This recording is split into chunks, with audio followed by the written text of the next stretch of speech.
नमो नमः विद्यार्थियों, एवीएन के यूट्यूब चैनल में आपका हार्दिक स्वागत है।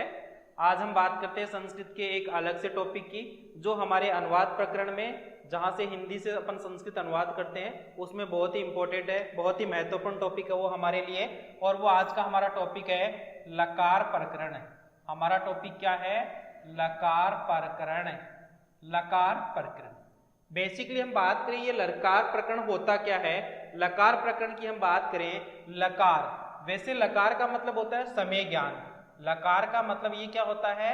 समय ज्ञान, यानी जिससे हमें समय का ज्ञान होता हो, जिससे हमें क्या हो, क्रिया के होने का समय का ज्ञान होता हो, उसे व्यक्त करने के लिए किसका प्रयोग किया जाता है? इस लकार का प्रयोग किया जाता है। यानी समय का ज्ञान, समय सूचक शब्द भी कह सकते हो कि ये कौन से होते हैं? समय सूचक शब्द होते हैं जो हमें ये बताते हैं कि अब कौन से समय में क्रिया संपादित हो रही है। जैसे मैं बात करूं वर्तमान काल की, भविष्य काल की, भूतकाल की, इस टाइप से जो हमारा समय होता है उस समय को व्यक्त करने के लिए संस्कृत में क्या होता है? लकार होता है, काल होता है, यानी उस काल को व्यक्त करने वाला क्या होता है? लकार होता है। ठीक है, अगर लकार की हम बात करें तो संस्कृत में टोटल लकारों की जो संख्या होती है, जो लकारों के जो प्रकार होते हैं या जो भेद होते हैं, जिनकी संख्या होती है 10। लकारों की संख्या कितनी होती है? 10। यानी टोटल जो लकार हैं अपने वो कितने होते हैं? 10 होते हैं। लेकिन जो 10 लकार हैं उन 10 लकार में से हमारे जो 5 लकार होते हैं यही काम के होते हैं, यही हमारी भाषा में प्रयुक्त होते हैं। वैसे ये जो 10 लकार होते हैं, 10 लकार में से 6 तो लकार होते हैं, 6 तो लकार होते हैं, 4 वृत्तियां होती है, तो टोटल होते हैं 10। लेकिन इन 10 में से ये जो 5 होते हैं ये 5 ही हमारे भाषा में प्रयुक्त होते हैं। ये इनका ज्यादा प्रयोग इन्हीं 5 का होता है। इन्हीं 5 की हम चर्चा विस्तार से करेंगे। इन 5 को अगर हम देखें, ये 5 कौन से होते हैं? लकार, जैसे ल स्टार्टिंग में आ रहा है, लकार का मतलब होता है ल से स्टार्ट होने वाले। जैसे मान लो अगर मैंने ये लिखा मकार, मकार का मतलब होता है मैं से स्टार्ट होने वाले शब्द, तो लकार का मतलब होता है ले से स्टार्ट होने वाले शब्द, तो ये सब ले से स्टार्ट होने वाले होंगे। पहला है लट लकार। पहला कौन सा होता है अपना? लटे लकार। अब जो लट लकार होता है इसका प्रयोग होता है वर्तमान काल में। लट लकार का प्रयोग किसमें होता है? वर्तमान काल में, वर्तमान काल में। ठीक है, ऐसे ही दूसरा लकार होता है अपना, दूसरा लकार है वो होता है लृट लकार। दूसरा लकार कौन सा होता है? लृट लकार। और लृट लकार का जो प्रयोग होता है वो होता है भविष्यत काल में। लृट लकार का प्रयोग किसमें होता है? भविष्यत काल में, भविष्यत काल। तीसरा अपना, अगर तीसरे की मैं बात करूं तो तीसरा लकार होता है अपना लोट लकार। लोटे लकार। लोट लकार का मतलब होता है आज्ञार्थक काल। लोट लकार का जो प्रयोग होता है वो होता है अपना आज्ञार्थक काल, आज्ञार्थक काल। चौथे लकार की मैं बात करूं तो चौथा लकार होता है अपना लंग लकार। कौन सा है? लंग लकार। लंग लकार का प्रयोग होता है भूतकाल में। इसमें होता है भूतकाल में। ठीक है, और जो पांचवा जो अपना लकार होता है वो पांचवा लकार होता है विधिलिंग लकार। कौन सा होता है? विधिलिंग लकार, विधिलिंग लकार, विधिलिंग लकार। ये जो विधिलिंग लकार होता है इस लकार का प्रयोग होता है चाहिए के अर्थ में। किस अर्थ में होता है ये? चाहिए के अर्थ में। चाहिए के अर्थ में विधिलिंग लकार का प्रयोग होता है। चाहिए के अर्थ में कौन से लकार का प्रयोग होता है? विधिलिंग लकार का प्रयोग होता है।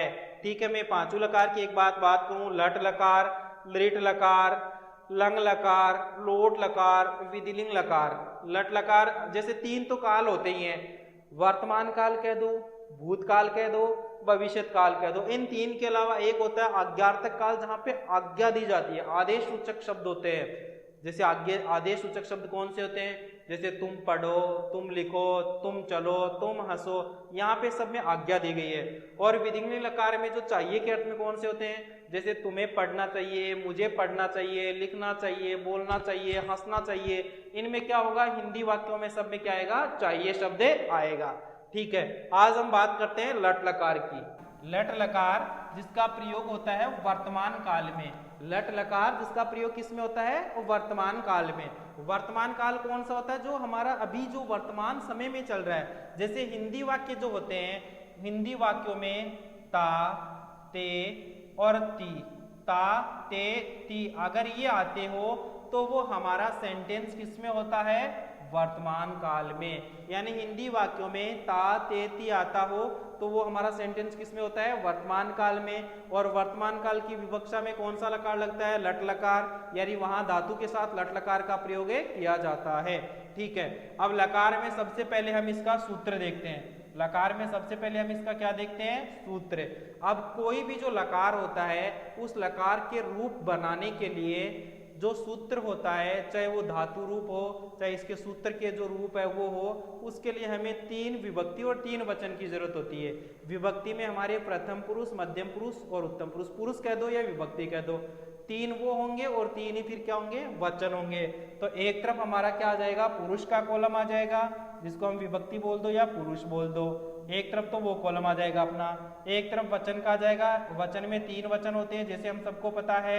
एक तो होता है एक वचन, एक होता है द्विवचन और एक होता है अपना बहुवचन। एक वचन, द्विवचन और एक बहुवचन। और पुरुष में 3 पुरुष होते हैं। सबसे पहला कौन सा होता है? अपना प्रथम पुरुष। कौन सा होता है? प्रथम पुरुष। फिर दूसरा कौन सा होता है? मध्यम पुरुष। और तीसरा कौन सा होता है? उत्तम पुरुष। ये 3 पुरुष होते हैं, प्रथम पुरुष, मध्यम पुरुष और उत्तम पुरुष। 3 पुरुष हो गए, प्रथम पुरुष, मध्यम पुरुष और उत्तम पुरुष। ये एक फॉर्मेट हो गया। एक तो पुरुष आ गया, एक तरफ एक वचन, द्विवचन, बहुवचन। ये सभी लकारों में सभी धातुओं के साथ ये फॉर्मेट बनेगा। अब इसके सूत्र की बात करते हैं, लट लकार का वर्तमान काल सूत्र। अब इसका जो प्रथम पुरुष एक वचन में होता है ती, तह, अंति। ती, तह, अंति। मध्यम पुरुष में होता है सी, थह, थ। और उत्तम पुरुष में होता है आमी, आवह, आमह। आमी, आमी, आवह, आमह। लकार का जो सूत्र होता है ये प्रथम पुरुष में होता है ती, ते, अंति। मध्यम पुरुष में होता है सी, थ, थ। और उत्तम पुरुष में होता है आमी, आवह, आमह। यानी ती, ते, अंति हम इनको ऐसे याद करेंगे। ती, ते, अंति, ती, ते, अंति, सी, थ, थे, सी, थ, थे, आमी, आवे, आमे। आमी, आवे, आमे। ये हमारा हो गया सूत्र किसका? लट लकार का। लट लकार का अगर हमें सूत्र याद है तो हम किसी भी धातु के लट लकार के रूप बना सकते हैं इन सूत्र को जोड़ करके। मैं उदाहरण से बताऊं तुम्हें कि जैसे ये पठ धातु है जिसका मतलब होता है पढ़ना। धातु का मतलब होता है क्रिया का मूल रूप। तो पढ़ना एक शब्द है और उसमें मूल धातु यानी क्रिया कौन सी है? पठ है। मूल धातु कौन सी है? पठ है। और जो पठ है उस पठ के लट लकार के अगर रूप बनाने हैं, अगर हम प्रथम पुरुष का एक वचन बनाना है तो सूत्र जोड़ेंगे ती वाला। पठ वाले में अगर ये ती वाला जोड़ेंगे तो शब्द क्या बनेगा? पठती। क्या शब्द बनेगा? पठती। ऐसे ये सारे सूत्र जोड़ करके पठ धातु के रूप बन जाएंगे। ठीक है, मैं एक बार जोड़ करके बताता हूं सारे सूत्र कैसे बनते हैं। हमने देखा था कि लट लकार का प्रयोग किसमें होता है? जहां हिंदी वाक्यों के अंत में ता, ते और ती आता हो वहां पे क्या होता है? लट लकार होता है। यहाँ पे हिंदी वाक्यों के अंत में ता आ रहा है तो ये लट लकार का है। इतना हमें पता चल गया। अगर लट लकार का है तो क्रिया किसकी लगेगी? लट लकार की लगेगी। और यहाँ पे क्रिया कौन सी है? क्रिया का मतलब होता है जो कर्ता के द्वारा कौन सा काम किया जा रहा है। यानी क्रिया का मतलब होता है जिस शब्दों से हमें ये पता चले कि किसी काम का करना या होने का जो भाव है वो पता चले। किसी काम का करना या होने का जो भाव पता चलता है वो क्रिया होती है। ठीक है, राम पाठ पढ़ता है तो यहाँ पे राम क्या काम कर रहा है? पढ़ने का काम कर रहा है। क्या कर रहा है? पढ़ने का। तो पढ़ने में कौन सी धातु है? पठ। मूल धातु कौन सी हो गई? पठ। हमें इतना पता चल गया कि पठ धातु से रूप बनेगा और लट लकार में बनेगा। अब लट लकार में भी प्रथम में बनेगा, मध्य में बनेगा, उत्तम में बनेगा, एक वचन में बनेगा, द्विवचन में बनेगा, बहुवचन में, क्योंकि उसमें 3, 6 और 9 रूप बनते हैं। 9 में से कौन सा लगाएंगे यहाँ पे? हम देखते हैं इसकी संस्कृत अनुवाद करके। राम, राम एक है, पुल्लिंग में है तो बनेगा राम है, पुल्लिंग में बन गया राम है। पाठ, पाठ यहाँ पे कर्म है तो कर्म में हमें द्वितीय व्यक्ति का प्रयोग होता है कर्तृवाच्य सेंटेंस में, तो पाठ से बनेगा पाठम। पाठ से क्या बनेगा? पाठम। राम है पाठम। अब राम अकेला पाठ पढ़ता है, तो अकेला अगर पाठ पढ़ता है तो एक वचन का आएगा, और अगर किसी का संज्ञा शब्द होता है तो संज्ञा शब्द हमेशा प्रथम पुरुष में होते हैं। प्रथम पुरुष एक वचन में आ जाएगा, तो प्रथम पुरुष एक वचन में रूप क्या बनता है? पठ धातु का पठती। राम है पाठम पठती। क्या बना हमारे पास संस्कृत में? राम है पाठम पठती। एक और सेंटेंस देखते हैं, जैसे मैं पढ़ता हूं, मैं पढ़ता हूं। यहां कर्ता खुद अपने बारे में बता रहा है, पढ़ता हूं। देखते ही पता चल गया लट लकार का लगेगा, और पठ धातु का भी पता चल गया कि पठ धातु लट लकार लगेगा। मैं, कर्ता खुद कह रहे हैं मैं, जब मैं अपने बारे में बताता हूं तो मैं उत्तम पुरुष का होता हूं। मैं कौन से पुरुष में होता हूं? उत्तम पुरुष में। मैं पढ़ता हूं, अकेला पढ़ता हूं तो उत्तम पुरुष एक वचन का हूं।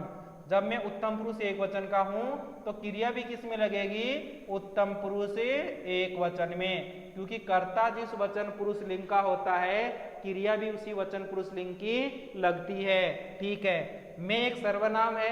मैं को हमने सर्वनाम वाले टॉपिक में पढ़ा था कि मैं को हम क्या बोलते हैं? अहम। क्या बोलते हैं? अहम। पढ़ता हूं, अहम के अकॉर्डिंग लगेगा। अहम यहाँ पे हमारे पास उत्तम पुरुष एक वचन का है, तो क्रिया भी किसकी बनाओ? उत्तम पुरुष एक वचन की।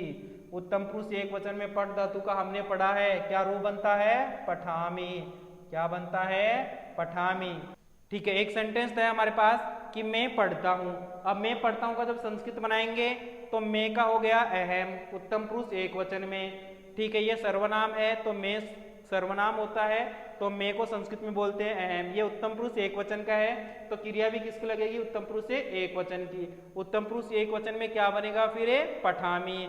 तो मैं पढ़ता हूं, इसका संस्कृत ट्रांसलेशन क्या हो गया? अहम पठामी।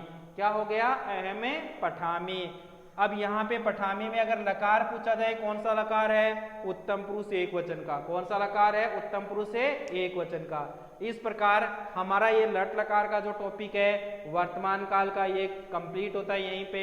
उम्मीद करता हूँ आप लोगों को वीडियो अच्छा लगेगा। अगर वीडियो अच्छा लगे तो लाइक, शेयर और सब्सक्राइब जरूर करें। धन्यवाद।